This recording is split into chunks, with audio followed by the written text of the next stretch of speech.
Hola, ¿qué tal? Bienvenidas, bienvenidos a Letras Notariales, una coproducción de Justicia TV y el Colegio de Notarios de la Ciudad de México.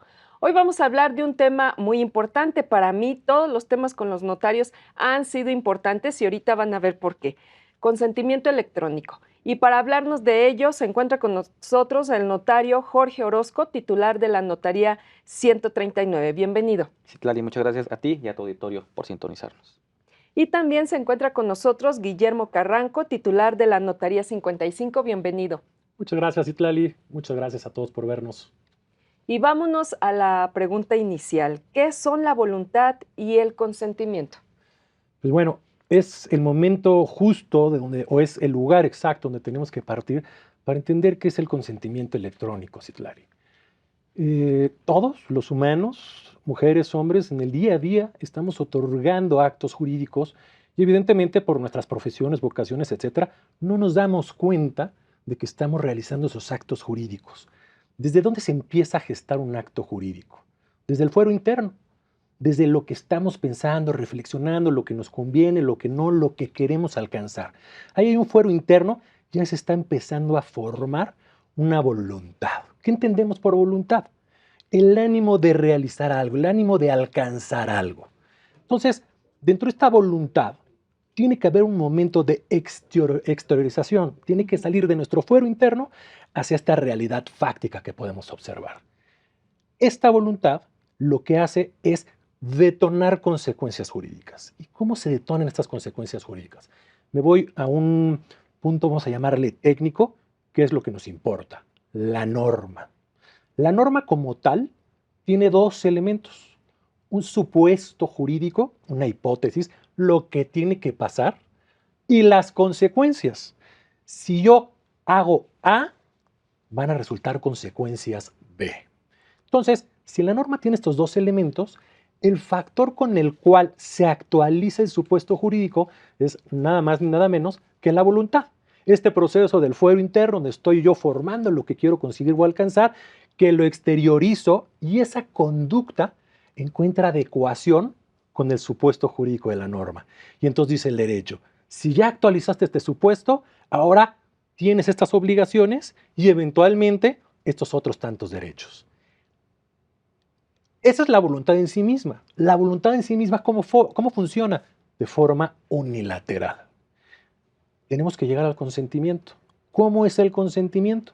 Cuando una persona, en todo este proceso que acabamos de platicar, exterioriza su voluntad y hace una oferta a otra persona, a otro hombre, a otra mujer, le dice, oye, yo quiero esto, te oferto esto. Vamos a imaginar una compraventa. Yo te quiero vender esto. Mi voluntad es alcanzar un precio y deshacerme, transmitir la propiedad de este inmueble. Tú recibes la oferta. Vuelves a tener de tu lado este fuero interno, este proceso, y exteriorizas y me dices, sí, sí quiero comprarte este objeto. En el momento en que mi voluntad se exteriorizó y la tuya también, y encontraron esta coincidencia entre la oferta y la aceptación, ese punto se llama consentimiento. Entonces, ¿a dónde vamos en la importancia del consentimiento electrónico? Que hoy por hoy, ¿cómo se actualizan nuestras relaciones jurídicas de manera mayoritaria? De forma presencial. Yo requiero una botella de agua y entonces voy a una tienda de autoservicio, obtengo el agua, voy a una caja y ahí hay una oferta y una aceptación que se van a dar y se va a dar un contrato. Se va a dar un consentimiento que va a actualizar el contrato y entonces puedo llevarme yo ese objeto de la tienda y a su vez la tienda tiene el derecho a pedirme el precio. Realizado de manera presencial, lo hacemos todos los días y estamos totalmente acostumbrados. Pero vale mucho la pena analizar y entender los alcances del consentimiento electrónico. ¿Por qué? Porque muchas veces con un clic podemos estar transformando nuestra vida. Inclusive, al poner un mensaje en una red electrónica, viene nuestro foro interno, redactamos el mensaje, le damos clic y con ese clic nuestra voluntad es hacer público nuestro pensamiento y todo lo que eso pueda acarrear. Entonces, hablando de contratación o hablando de consentimiento, ¿por qué nos importa tanto su estudio? Pues porque tiene que estar regulado de tal manera, uno, que sí sea accesible a todo mundo, porque si no entonces va a perder vigencia, pero dos, que genere certeza y seguridad. Que ese clic, que es una reduccionista, detrás de ese clic, ahora platicaremos que hay muchas circunstancias que le van a llevar a dar efectos, legalidad y certidumbre a ese movimiento electrónico. Pero lo importante es que entendamos muy bien qué es lo que se ha hecho en nuestro sistema normativo, tanto federal, nacional, como el local. ¿Para qué? Para lograr que esta transformación de nuestra vida jurídica a través del consentimiento sea legal, tenga certidumbre, tenga los alcances que queremos. Y ya nos explicaste muy bien los conceptos básicos, pero ¿cuáles son las diversas maneras en que pueden manifestarse? Sensacional. Nuestro Código Civil, el Código Civil de la Ciudad de México, regula que el consentimiento puede ser por dos vertientes, de manera expresa o de manera tácita. De manera expresa, pues es de manera verbal, de manera escrita, por signos inequívocos y la novedad, por medios electrónicos, ópticos y de cualquier otra tecnología. Me voy al expreso. Dentro de este expreso, te mencionaba que puede ser de manera escrita. El presidente de nuestro colegio, el doctor Roberto Garzón, acaba de publicar un libro donde hace una aclaración bastante importante. Este consentimiento que está regulado en nuestro Código Civil por medios electrónicos, al final del día se acaba requiriendo de una expresión escrita. Entonces, tendremos que comprender que estos medios electrónicos podría ser una continuación del medio escrito o una subespecie del medio escrito. Entonces, tenemos un consentimiento explícito y tenemos un consentimiento tácito. El consentimiento tácito, hay hechos que nos llevan a presumir que la persona está consintiendo. En el expreso no es una presunción, hay una certeza. ¿Por qué? Porque yo te digo, Citlali, te vendo esto. Tú me dices, sí, ahí no hay una duda de que estamos formando consentimiento. No lo estamos presumiendo. De manera escrita, qué mejor. No nos vamos a poder desdecir de lo que hemos dicho. ¿Y entonces qué va a pasar? Aquí está el papel y como siempre hemos dicho, papelito habla. Y ahora lo estaremos viendo, ese papel habla desde distintos rangos. Es decir, hay diversas y distintas categorías en donde el papel, como tal, va a tener un valor probatorio. Y desde ahí podemos partir, desde el papel donde tú y yo celebramos la compraventa de un automóvil donde no necesitamos de nadie más y efectivamente ese contrato va a ser válido, lo vamos a poder demostrar ante la gente, a pesar de que la compraventa de un automóvil no requiere esa forma escrita, sí vamos a tener ese documento constante y sonante, a diferencia de la compraventa de un inmueble que rebase los umbrales, que prácticamente cualquier inmueble en la Ciudad de México puede rebasarlos, donde vamos a requerir una forma especial. Y esa forma especial va a ser precisamente ante notario. Tanto el consentimiento electrónico, simple, vamos a llamarle, el que va a tener una equivalencia respecto de este papel que firmamos, así como el que se va a firmar ante notario, deben de tener una regulación particular y especial. ¿Por qué? Porque ya conocemos una parte que está perfectamente regulada y una que es absolutamente novedosa, que debemos de entender, incorporar e implementar precisamente para que esa expresión del consentimiento sea cierta y las consecuencias puedan ser las adecuadas para ti y para mí. Bueno, tú nos hablabas de una transacción, por ejemplo, de una casa, pero también puede ser de un negocio, ¿no? Qué importante, como tú dices, papelito habla para que todo vaya pegado a la legalidad. ¿De qué diversas maneras, en qué puede constar? Como lo platicamos hace un momento, puede ser desde la manera verbal, donde simple y llanamente nos ponemos de acuerdo cuando vamos a la tienda de autoservicio, etcétera. Otro tipo de actos jurídicos que dicen, oye, si no es de forma escrita, simple y llanamente no es posible que tenga efectos, o si los tiene afectados de una nulidad relativa. Es decir, tiene cierto padecimiento el acto jurídico que va a tener que ser subsanado, que va a tener que ser curado. Entonces, es por eso que hay que distinguir entre las diversas maneras en las que se puede expresar el consentimiento o manifestar el consentimiento que dijimos, expresas y tácitas, entre las expresas, la verbal, la escrita, la de medios electrónicos, ópticos, de cualquier otra tecnología o signos inequívocos. Y esas son las maneras en las que puede manifestarse y otras en las que la ley te dice, no te doy oportunidad de elegir cómo va a constar, sino yo te impongo la forma en la que va a constar.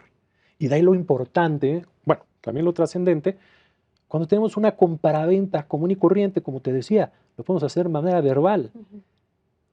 Cuando es por medios electrónicos, que no requiere una forma especial, cuando vamos a comprar un libro en alguna de estas tiendas digitales, híjole, si el libro llegó de pasta dura y lo quería de pasta blanda, es algo que es fácilmente corregible. Hay un sistema de mercadeo de consumidor donde eso se puede arreglar. Pero ahora imaginemos entonces una compraventa, la transmisión de propiedad de algo por lo que yo trabajé una buena cantidad de tiempo y que quiero obtener los recursos para darle nuevo hogar a mi familia. Otro punto, un testamento. Esos dos tipos de actos que son muy representativos, la ley dice, oye, no te permito que lo hagas a tu manera y como tú quieras. Por la trascendencia de los actos, te exijo que sea forzosamente ante notario. ¿Para qué? Para que el notario, y que todo esto es parte de lo que vamos a platicar a propósito de lo electrónico, el notario se tiene que cerciorar de que eres tú. Se tiene que cerciorar, Citlali, de que tienes capacidad. Y se tiene que cerciorar de algo importantísimo y que es función autoral de nosotros, de que estés clara de las consecuencias y alcances legales a lo que le estás diciendo que sí. El notario va a conformar un documento que se te va a explicar, se va a buscar que tengas absoluto entendimiento de él y hasta ese momento el notario va a decidir cuándo puedes firmar. Bueno, tú decides cuándo puedes firmar, pero el notario va a estar bajo su responsabilidad de cerciorarse que tú estás entendiendo la amplitud de ese acto. Sí, sobre todo porque pues estamos hablando, como ya lo dijiste, de nuestro patrimonio, ¿no? Por el que hemos trabajado todos los días, toda la vida, hemos sacrificado muchas cosas y que se tiene que hacer también apegados a todas estas legalidades que ha establecido pues el gobierno en este caso, ¿no? Me encanta la sensibilidad con que lo abordas porque lo acabas definiendo, todo lo que acabé diciendo yo en varios minutos, lo dices tú en pocas palabras. La trascendencia patrimonial de nuestra vida. ¿Cómo se da esta manifestación y constancia por medios electrónicos? Ya mencionabas. Bien, habría que distinguir y empieza ya la complejidad del tema. Hoy por hoy ya conocemos diversos sistemas para asignar, para firmar un documento. Pero estas firmas, a su vez, tienen una jerarquía. Son calificadas de distinta manera desde el punto de vista jurídico. No es lo mismo que, voy a decirlo de manera muy simplista, que nos manden las boletas de nuestros hijos vía electrónica y que el colegio nos diga, oye, fírmame electrónicamente que recibiste las boletas. Pues ahí voy yo y le pongo un garabato que tal vez sea el mío, no sea el mío, tal vez sea o no mi firma, pero esa simple recepción y devolución del documento para efectos del colegio y míos es más que suficiente. Es una firma electrónica que no tiene ninguna regulación. Es una relación entre las partes y que así lo han aceptado. Después de ahí ya tenemos firmas electrónicas que van a actualizar el supuesto jurídico, es decir, que van a generar consecuencias de derecho. Vamos a llamarle esas firmas electrónicas simples. Y aquí mi colega Orozco va a hacer una explicación bastante depurada del tema, yo abordándolo un poco. Vamos a hablar de un acto corporativo. Un acto corporativo que ha decidido conferirle un poder a una persona. Es decir, esta persona moral que existe en el papel ha decidido darle facultades a una persona física para que vaya y manifieste su voluntad y eventualmente forme consentimiento. Híjole, esta acta resulta que la debemos de firmar Juan, Pedro y Guillermo. Y Juan, Pedro y Guillermo se dedican a X actividades que no les permite reunirse en el mismo lugar. ¿Cómo le hacemos? Oye, pues vamos a firmar electrónicamente el documento. Hagámoslo electrónicamente. ¿Cómo lo hacemos? Hay plataformas especializadas que podemos encontrar en el mercado. Las contratamos, pagamos la tarifa correspondiente y dentro de esas plataformas a su vez se vuelve a graduar la importancia o la trascendencia de la firma o la atribución de la firma.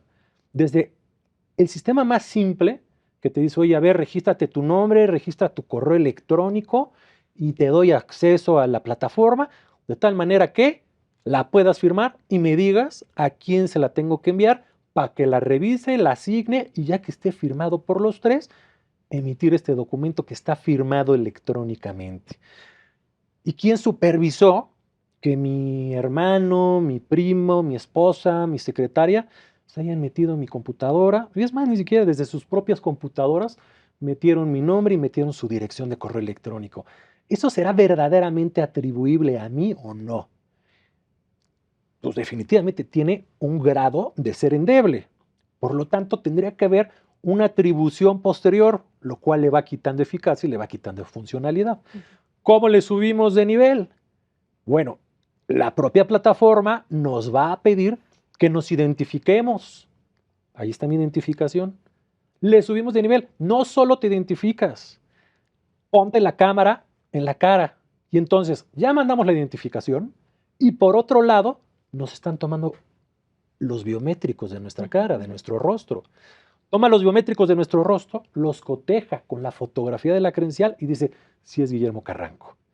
A partir de este momento, cualquier firma que salga de este emisor va a ser atribuible a Guillermo Carranco porque él tiene los códigos de acceso, tiene la herramienta con la cual se introdujo, se le tomó el video, él permitió que se grabaran sus biométricos y por lo tanto puede haber una atribución bastante buena. Y después de ahí nos vamos al nivel superior, que es la firma electrónica avanzada. Que en esa firma electrónica avanzada, por los requisitos que se tienen que cumplir, por los registros, por los papeles, por la documentación que debemos de tener, hace que sea indubitable la atribución de esa firma a su signatario.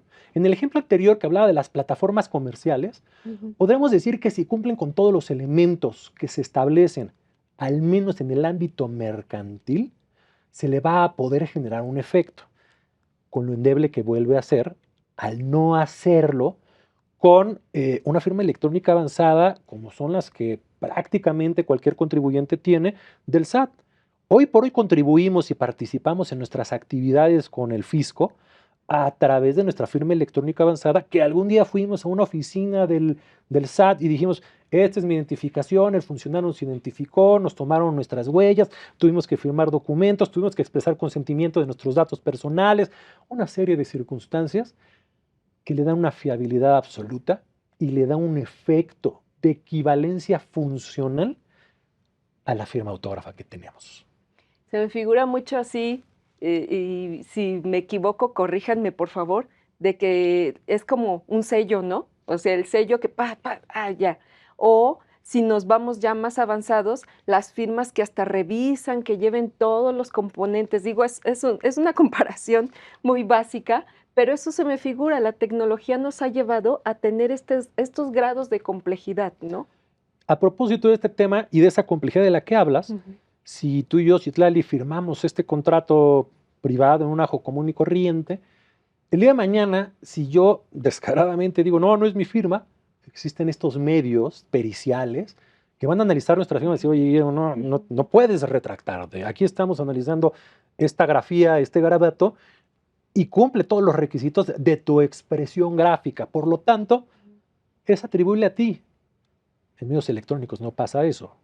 Hoy por hoy, yo tengo mi firma electrónica avanzada a través de un archivo electrónico con un certificado, con ciertos elementos digitales, para que cuando yo manifieste mi voluntad y en su caso forme consentimiento, no me puede echar para atrás. Resulta que alguien extrajo de mi cajón los archivos electrónicos y firmó algo, el día de mañana, salvo que acredite que esa persona sustrajo mis elementos digitales, la atribución es inmediata. Yo soy el que firmó ese documento.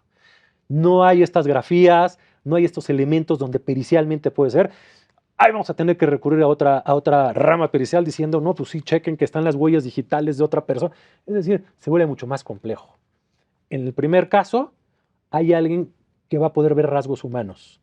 En el otro son rasgos digitales que fueron soportados previamente por un proceso humano.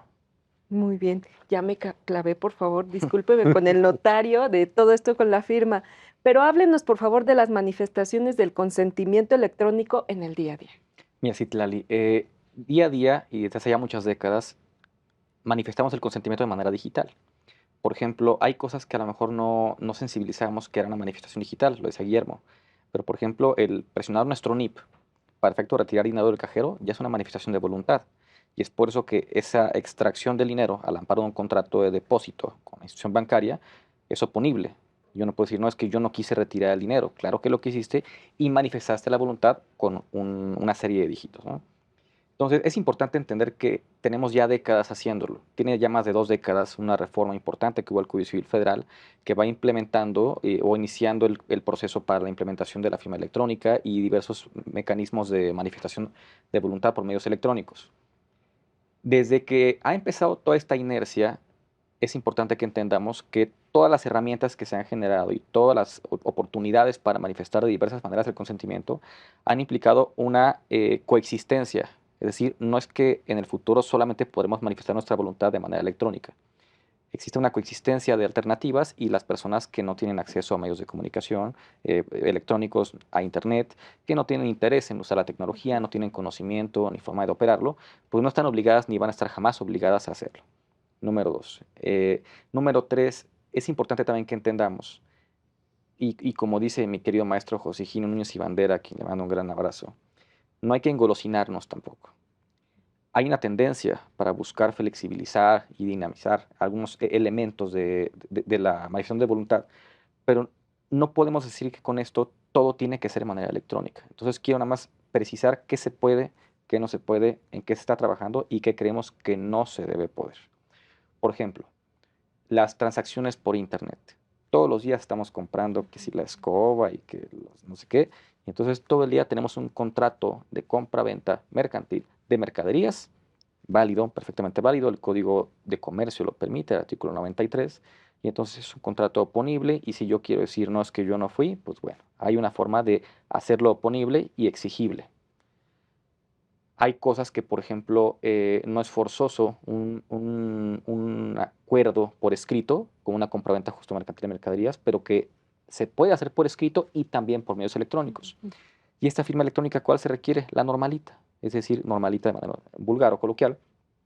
No se requiere esta firma electrónica avanzada a la que se refería Guillermo. La básica, ¿no? Sí, es una firma básica, y eso todos los días lo hacemos y es permitido.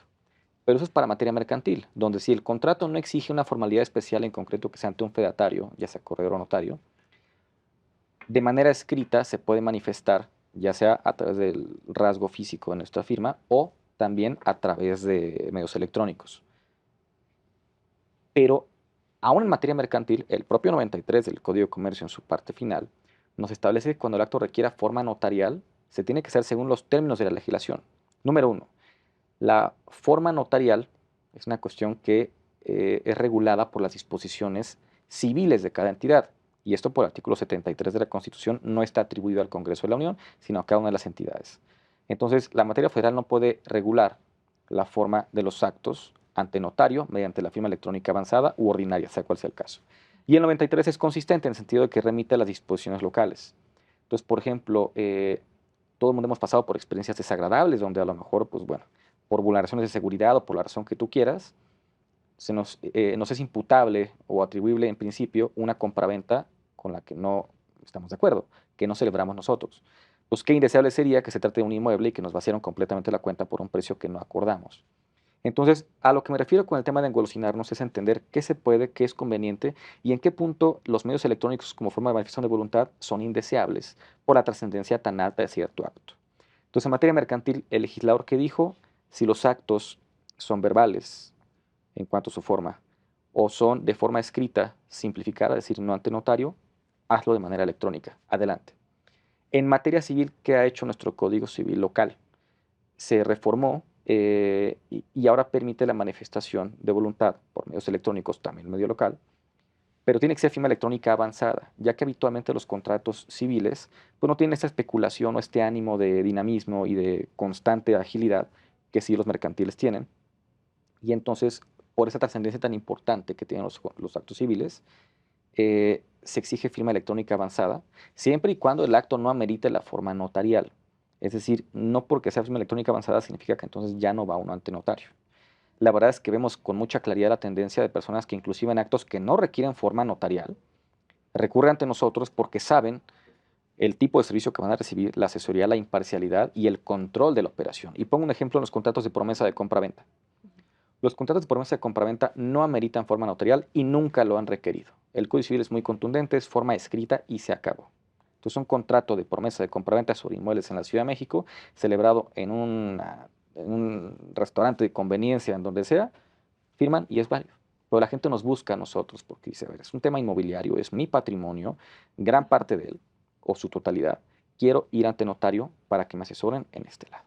Entonces, por eso el Código Civil y el legislador local, creo que con bastante acierto, puso mayores requisitos para la manifestación de voluntad en temas civiles y es firma electrónica avanzada, equiparable a la firma escrita de puño y letra. Los actos notariales siguen requiriendo forma notarial. Entonces, es importante que entendamos qué se puede y qué no se puede. Y aquí me detengo un momento. Quiero manifestar a tu audiencia y quiero dejar muy en claro el tema de que a raíz de esta innovación que todo mundo queremos ver, donde la gente pues ya no tengamos que a lo mejor de manera innecesaria perder tiempo en el tráfico, eso es pérdida de tiempo, pérdida de dinero, es contaminación, pero a veces sobre pretexto de eso se ha buscado maximizar el alcance de estas reformas y buscar ofrecer servicios notariales sin un soporte legal, sobre pretexto de principios de consentimiento electrónico que no son aplicables al caso en concreto o no tienen la legalidad necesaria. Entonces, sí quiero hacer un pequeño paréntesis en ese sentido para que tu audiencia no tenga este tipo de sorpresas en el entendido de que los actos notariales se celebran ante notario. Cuando la ley dice que se tiene que celebrar ante fedatario, es ante nosotros, no es de manera digital con una fe de hechos que hace el notario. Y pongo el ejemplo. Antes de que se estuvieran permitidos los medios electrónicos, si era una compraventa ante notario, era en el protocolo del notario las partes ahí involucradas. Y no era suficiente que un notario diera fe de hechos de un contrato privado. Si yo doy fe de hechos de un contrato de compraventa que celebran ustedes en papel, no es una compraventa ante notario. Es una compraventa privada donde un notario dio fe de que había dos personas firmando, etcétera, pero no es una compraventa ante notario. De la misma manera, una operación en la que un notario certifica la puesta de firmas electrónicas no es una compraventa, sino es una fe de hecho respecto de ciertos actos con relevancia digital. Entonces, es muy importante que entendamos esas diferencias y es por eso que el Colegio Nacional de Notariado Mexicano ha emitido un pronunciamiento en el sentido de que mientras no consten en protocolo digital las actuaciones notariales, no tienen ese sustento en cuanto a la forma se refiere y cada entidad tendrá que regular la forma de otorgar actos notariales y si fuera de manera digital, no solo es que la ley lo permita, sino que sea conveniente y prudente. ¿A qué quiero llegar con esto? Cualquier actuación digital, especialmente de relevancia notarial o inmobiliaria, implica no solamente un vehículo o un canal para yo decir sí acepto y que el otro diga pues yo también le entramos. Eso no es suficiente. Hay un esfuerzo increíble, desmesurado, en tener controles de legalidad, de seguridad y de ciberseguridad que permitan no solamente manifestar la voluntad, y por eso regreso al tema de no engolosinarnos. No solo es, bueno, ya se puede a través de este canal, se puede a través de este canal con seguridad de que la operación no se vulnere, de que la información confidencial no se publicite ante terceros, de que no vaya a ser corrompido el mensaje de datos, de que tenga conservación, de que tenga atribución a las partes respecto de lo que está manifestando. Y entonces, por eso en el Colegio de Notarios de la Ciudad de México, desde hace ya algunos años, estamos trabajando en un protocolo digital que ya está previsto en la ley y de manera muy ardua, tanto en el Colegio de Notarios a nivel interno, como con un equipo técnico formado por especialistas de alto renombre y altísima capacidad. Estamos trabajando en ofrecer esos servicios. No solamente es el conducto, insisto, sino tener las herramientas para que la gente esté segura y no buscar acudir a estos servicios de notarías digitales, por ejemplo, sin un sustento legal, solamente por la inconveniencia o dificultad de distancia. Tiene muchos milenios, bueno, en concreto ya algunos milenios, de que en el derecho canónico se inventaron los poderes, porque no sé si sabías que los poderes tienen su origen en el derecho canónico. Notario, tengo que hacer una pausa. No lo quería interrumpir, pero es necesaria. Permítame, por favor, y regresamos con estos conceptos. Pausa y continuamos.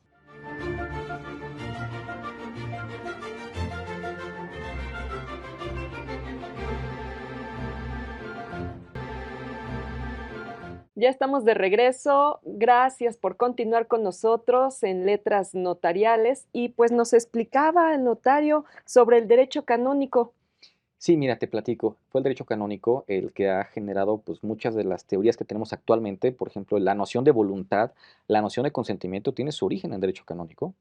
Y en concreto los poderes también buscando llegar a esta ubicuidad, donde, pues bueno, si el Señor se manifestaba a través de emisarios, pues ¿por qué no las personas podemos tener emisarios, apoderados, que manifiesten nuestra voluntad? Entonces, hay que recordar, pues, en caso de que las personas tengan dificultad para asistir ante notario para ciertos actos, que prácticamente todos los actos, no todos, pero prácticamente todos, permiten su otorgamiento a través de poderes. Entonces, la intención de decir, bueno, yo creo servicios de manifestación de voluntad, a lo mejor sin ciertos requerimientos de ciberseguridad o sin ciertas necesidades básicas de comercio digital, solo para evitar el tema de desplazamiento o las distancias, hay que recordar que están los poderes. Los poderes también son una herramienta, son una solución y llevan mucho tiempo ejecutándose e implementándose todos los días. Eso no significa que el comercio digital y que las actuaciones a distancia no sean obsequiables y recomendables en ciertos casos. Por ejemplo, voy al tema de las asambleas por medios electrónicos. Eso me parece que es una necesidad del comercio e inclusive de las sociedades o asociaciones civiles de naturaleza civil. Eso ya está permitido en la Ley General de Sociedades Mercantiles y en nuestro Código Civil. Entonces, de manera muy general, porque no es el propósito de esta discusión y quizás excedería el tiempo establecido, ya se pueden celebrar asambleas de manera digital, número uno. Número dos, se pueden levantar actas de asamblea de manera digital, aunque la asamblea sea presencial. Entonces puede haber mezclas de eso, ¿no? Ujú. Entonces, ¿qué es lo que se detectó con el COVID? Pues bueno, hay veces que la gente está confinada por razones médicas, por razones de guerras civiles, por razones de padecimientos de mucha naturaleza, y hay necesidad de celebrar un acuerdo corporativo. Ya está permitido, y creo que es bastante positivo, celebrar asambleas de esa manera. En materia mercantil, por ejemplo, la agencia de mercantiles lo establece claramente. Lo único que sí quizás sería mejorable es el sentido de que se solicita o se exige una reforma de estatutos, pero sí se establece una asamblea, se tiene que indicar si va a ser de manera presencial, si va a ser de manera virtual, mixta inclusive, establece la forma en la que tiene que darse audiencia a los accionistas para que sepan si es virtual, pues bueno, en dónde me meto, ¿no? En qué plataforma Ujú, ujú. este, digital me tengo que meter, con qué contraseña, cuál es el número de la sesión. Eso ya está considerado. Y hay ciertas diferencias accidentales en la parte civil, en la parte mercantil, por ejemplo, la materia civil sí pide que el administrador de la persona moral, sea asociación civil o sociedad civil, guarde una grabación y la tenga en el archivo. En materia mercantil no se exige así, pero de manera nuclear establecen lo mismo. Ya está permitido que las personas digan, bueno, estamos aquí nosotros tres, que somos accionistas de la sociedad X y tenemos que acordar otorgar un poder. Ya no necesitamos que estemos todos reunidos en el mismo lugar. Y creo que la pandemia despertó esa necesidad y bueno, fue positivo. Esto regresando al punto de que es útil, es válido y es recomendable otorgar de manera digital el consentimiento, pero no en todos los casos, solamente en algunos. ¿Las asambleas tienen algún desafío o no se pueden llevar a cabo con alguna característica?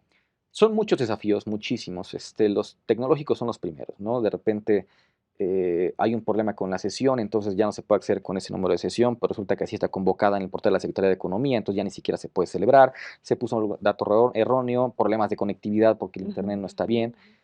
Problemas tan simples como, por ejemplo, la acreditación de la identidad. Entonces, yo tengo que decir, a ver, aquí estoy Jorge Orozco González, yo soy accionista, tengo que exhibir mi título. Entonces, algún accionista podrá cuestionar y decir, no, es que ese no es el título. O yo como sé que es el bueno, yo no puedo certificar las firmas en ese ujú. momento. Hay ciertos software para poder modificar la apariencia de uno y son cada día más eficientes, ¿no? Entonces alguna persona podría cuestionar, no, yo no sé si es Jorge, yo no sé si es otra persona con algún tipo de filtro. La parte de la identidad, yo cómo sé que sí es o que no es. Pues bueno, saco mi identificación y yo cómo la puedo validar.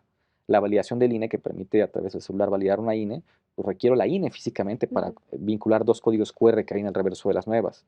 Son estos algunos de los múltiples ejemplos. Entonces de repente estamos votando y se le va la luz a alguien, entonces ya no está presente, Ujú. entonces cuenta o no en el quórum de asistencia o en el de votación. Entonces, si se complica, se puede complicar muchísimo y puede llegar a la ineficacia de la asamblea. Pero en muchos de los casos no pasa esto. En muchos de los casos son accionistas que se reconocen recíprocamente, que no es conflictiva la celebración de este acuerdo, y entonces solamente es ejecutar algo que simplemente íbamos a hacer entre amigos en un inmueble, mejor entre amigos a distancia. Si tenemos nosotros tres una asamblea, pues no va a pasar nada. Nos conocemos, tenemos una forma de interactuar donde con independencia de la imagen, aunque esté apagada la cámara, yo sé que es Guillermo. Ujú. Yo sé que eres tú, porque además es la segunda vez que me invitas a tu programa y te agradezco muchísimo. Entonces, esos son algunos de los desafíos. También, por ejemplo, el tema de levantar el acta, ¿no? Muchas veces la gente, pues, por costumbre pide una lista de asistencia que en ciertas disposiciones está prevista, en otro no. Y siempre es deseable decir, a ver, están presentes tantas personas y lo puedo constatar de esa manera. El hecho de que la disposición mercantil no obligue a que se mantenga una copia de esto y se mantenga una copia, con qué grado de conservación se tiene que establecer, por cuánto tiempo y con qué tipo de medidas de ciberseguridad para saber que no fue alterado. Y así puedo seguir media hora. Eso también puede pasar de manera presencial. Aquí me surge una pregunta. Por ejemplo, ¿en qué actos no se podría? Hablábamos la otra vez que en los testamentos no se podría, ¿no? Mira, en testamentos hay ciertas disposiciones que ya han ido abriendo las Ujú, puertas para esta manifestación y consentimiento, pero de manera generalizada no es conveniente, especialmente por lo delicado del acto. ujú. Es un acto que requiere la participación y la coetaneidad de las personas. Estamos aquí juntos, yo te estoy viendo, ver que no estás presionado y además no es un interés que la ciudadanía esté demandando en este momento, insisto, con independencia de cualquier posibilidad legal, ya que las personas, por ser un acto tan sensible, sí quieren ir ante notario, quieren ir a nuestras oficinas, quieren estar sentados con nosotros a solas y esa necesidad no creo que sea de las primordiales para efectos prácticos, con Ujú. independencia, insisto, de la parte normativa. La parte de compraventa sobre inmuebles, eso no está permitido actualmente. La compraventa sobre inmuebles tiene que ser ante notario, con presencia ante notario, ante nosotros. Lo mismo, por ejemplo, constitución de sociedades mercantiles. Una constitución de sociedad tiene que ser con nosotros en protocolo ordinario y que no firma autógrafa del señor o de la señora. Pero sí hay cosas que podemos poco a poco ir obsequiando, permitiendo y que ya de hecho hacemos. Por ejemplo, protocolizar asambleas que fueron celebradas, bueno, protocolizar actas de asamblea que fueron celebradas de manera electrónica, con ciertos requisitos y cierto proceso independiente. Se tiene que protocolizar un mensaje de datos en ciertos casos, en otros casos es un acta física que refleja lo que sucede de manera digital. Es decir, hay muchos asegúnes, muchas variables, pero tenemos ya muchísimas actuaciones notariales que implican los medios digitales, por ejemplo, las copias certificadas. Y los cotejos ya traen una validación a través de una firma electrónica notarial que nosotros firmamos de manera digital con biométricos y además tenemos que firmarlo de manera autógrafa. Pero eso permite que ya no tengan que estar rubricadas todas las hojas y eso le da al prestatario mucha más agilidad en el servicio. Pero también lo mismo, ¿no? Cada que decimos, bueno, es que esto es muy seguro porque aquí está el biométrico, ya me tomaron una foto de la cara y ya hasta dije mi nombre completo y no sé cuántos aspectos esenciales o privados. Bueno, ¿y a quién se lo dijiste? ¿Dónde está resguardada tu imagen? Porque para que sea válido el biométrico tiene que estar almacenada la imagen y poder hacer ese Ujú. enlace. Entonces, ese tipo de cosas son las que tenemos nosotros muchísimo cuidado para no lanzar anticipadamente o con deficiencias un producto, es decir, una actuación digital notarial, que no resguarde de manera adecuada este tipo de información y datos confidenciales. Entonces, también los biométricos sirven muchísimo, pero también depende qué tipo de plataforma es la que nos esté proporcionando ese servicio, porque si no, ya soltamos nuestra cara y nuestra imagen. Bueno, nuestra cara, nuestra imagen en consecuencia, pero también nuestra voz, y eso es delicadísimo. Precisamente iba a preguntar eso. ¿En México ya hay ese tipo de base de datos de tecnología que ya guarden todos los rasgos biométricos y todo esto? Sí, sin lugar a dudas, existen, nada más Ujú, que hay que distinguir la importancia de esas instituciones. Hoy por hoy, pues tenemos organismos de gobierno que por su propia vocación, pues el resguardo de la información es del más alto nivel. Tenemos precisamente al SAT, que es la que todos tenemos también firmas electrónicas de Secretaría de Función Pública, Secretaría de Economía, y el propósito es que conforme se vaya implementando esta nueva vía jurídica electrónica, cada vez existan existan privados que puedan tener toda la instrumentación necesaria para proveer esta firma electrónica avanzada, sin duda alguna, en igualdad de equivalencia a las que hoy tenemos de manera oficial. ¿y sí vamos avanzando o todavía estamos muy en pañales? A mí me gustaría retomar lo que dice Jorge. Yo creo que vamos bien. En el ámbito electrónico general creo que vamos bastante bien y como lo mencionamos hace un momento, pues la pandemia hizo que explotara esto. Pero vamos a ser muy cautos, muy cautos. Por lo que mencionamos al principio de esta conversación, Citlali. Manifestar la voluntad puede implicar una oferta y puede implicar una aceptación y algo no bien asesorado, no bien instrumentado, se puede convertir en una pesadilla jurídica, y si es una pesadilla jurídica, es una pesadilla en la vida. Dentro de todo lo que también comentaba hace un momento Jorge, vamos bien, pero aquí el punto es que el notariado es un proveedor de certidumbre jurídica por la pericia del notario y por las funciones que legalmente tiene que verificar, realizar para que el acto esté blindado, para que el acto sea sólido.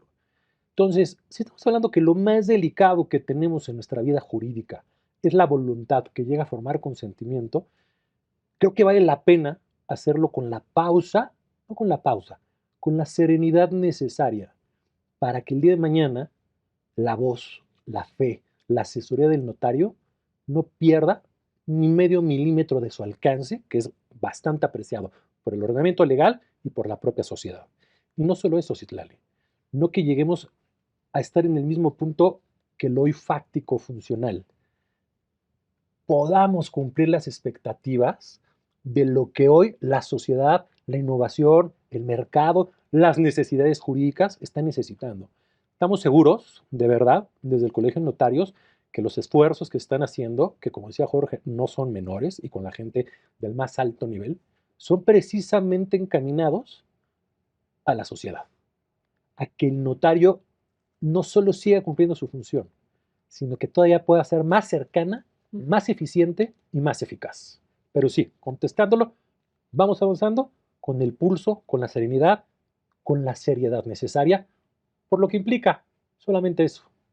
Y en relación a otros países, ¿hay otros más avanzados que nosotros? ¿Ahí vamos a la par? ¿Qué pasa? Mira, hay muchos ejemplos. Por ejemplo, hay países muy avanzados. Brasil, por ejemplo, es un país muy avanzado. Hay entidades en Estados Unidos, Nueva York va avanzado, pero hay ciertas facilidades que tienen, por ejemplo, Brasil. Brasil, a diferencia de lo que sucede con México, es un estado tipo federal. Entonces tienes a todo un país concentrando esfuerzos para establecer un marco normativo. Tienes toda la cantidad de, inclusive de ingresos y todos los esfuerzos necesarios y elementos materiales e inmateriales para llegar a este propósito. Entonces, a nivel comparativo, probablemente Brasil sea de los más avanzados, por lo menos en América, pero ciertamente estamos muy cercanos a ellos. Hay mucha colaboración entre el Colegio de Notarios de la Ciudad de México con las autoridades locales. Además, mucha colaboración con el Colegio Nacional para establecer mecanismos o legislación uniforme en la medida de lo posible en todo el país. Y también con la Unión Internacional del Notariado. Esta Unión Internacional ha establecido diversos principios y diversos lineamientos que deben perseguir las actuaciones digitales. Lo que sí te puedo decir es que sí somos punta de lanza para efectos de actuación digital notarial en el país, número uno. Y número dos, que los esfuerzos que estamos haciendo, que como dice Guillermo, no son menores, sí tienen como finalidad entregar este producto no improvisado, no provisional, sino que cumpla con todos los requerimientos que demanda la sociedad, que no sea solamente un producto anticipado. Y aprovecho para explicar cómo va a funcionar esto. Es decir, a lo mejor la gente dice, bueno, es que va a ser una escritura digital ante notario, pero ¿qué voy a hacer? Me voy a meter a internet y voy a poner, haga clic aquí, ya es de usted la casa. No. La ley contempla, seguirá contemplando, y el decálogo de principios de la Unión Internacional del Notariado establece con mucha claridad que el principio de inmediación, es decir, esto, es, a ver, señor notario, quiero que me explique tal, por qué sí, por qué no, fiscalmente, qué me espera. Ese principio de inmediación va a continuar. Está en la ley, es un principio rector y seguirá por siempre. Entonces, la intención, y cómo esto ha funcionado a nivel de derecho comparado, es tener una plataforma controlada por nosotros, con todo, insisto, los parámetros de ciberseguridad. No va a ser solo meternos a estas famosas y comerciales, ¿no? Que permita la interacción entre las partes y que solamente en caso de que se cumplan de manera clarísima todos los presupuestos de capacidad, de no violencia, etcétera, de que veamos que la persona efectivamente es.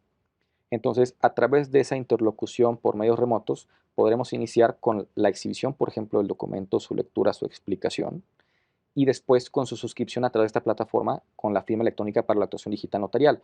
Oye, ¿qué es eso de la firma electrónica para la actuación digital notarial? Es una firma electrónica que nosotros vamos a dar de alta con la comparecencia personal, ahí sí personal, del prestatario ante nosotros. Esto en derecho comparado le llaman enrolamiento. Entonces, tú vas a ir conmigo, te vas a identificar conmigo, yo voy a levantar un acta y eso ya permite que tengas esta firma electrónica para la actuación digital notarial. Y entonces, ya teniendo la certeza de que eres tú, Y ya que pasaste por este filtro, por eso te digo que no solamente es, bueno, me conecté a Zoom y ya se vio la foto, no, sí necesitamos saber que eres tú. Y ya con eso entonces tienes este enrolamiento, insisto, esta habilitación para actuar en el entorno digital ante el notariado de la Ciudad de México. Y ya con eso plasmas esa firma y el acto jurídico ya es perfecto, pero sí hubo un notario ahí platicando contigo, explicándote y cerciorándose de que se cumplan con los requisitos. ¿Qué es lo que se está trabajando también? De que se respete el principio de territorialidad, porque es un riesgo que se abre a raíz de la existencia de estas formas de agilizar la manifestación del consentimiento.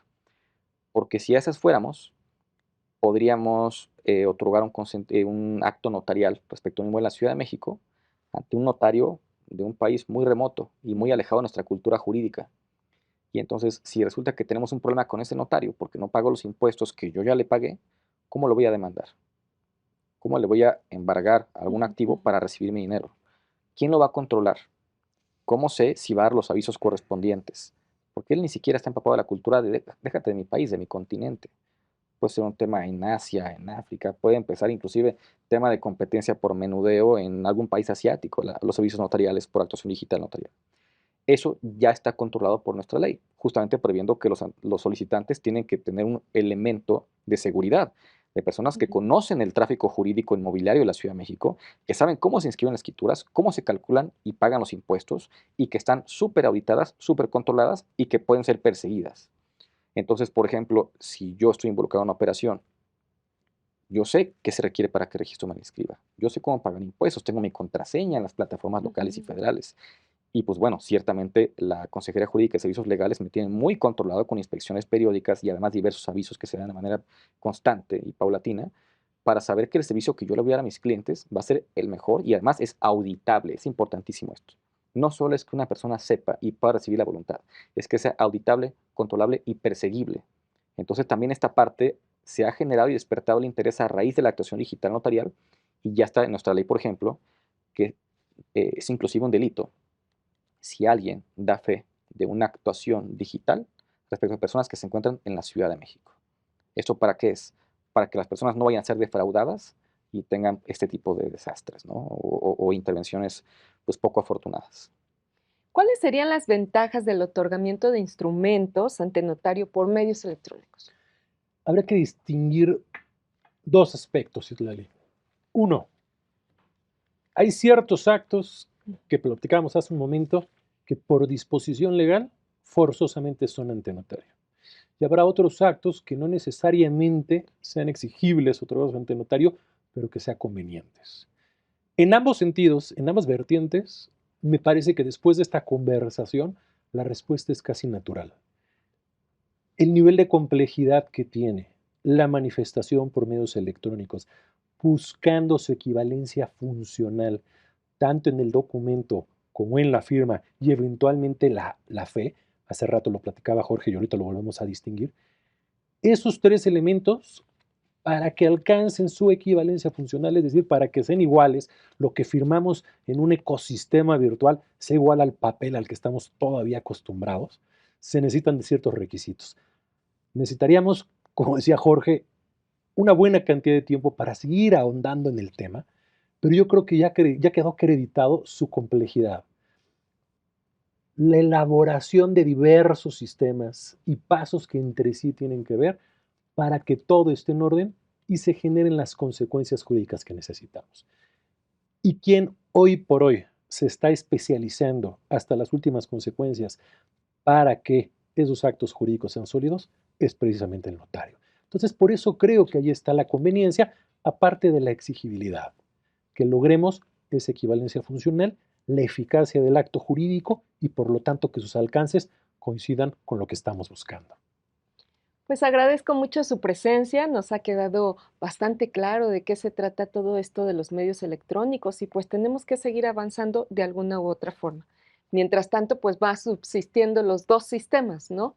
Y termino reiterando que es muy importante que nos acerquemos a las notarias y a los notarios de la Ciudad de México. El Colegio de Notarios de la Ciudad de México tiene abiertas sus puertas para cualquier asesoría. Los invitamos, por favor, acérquense.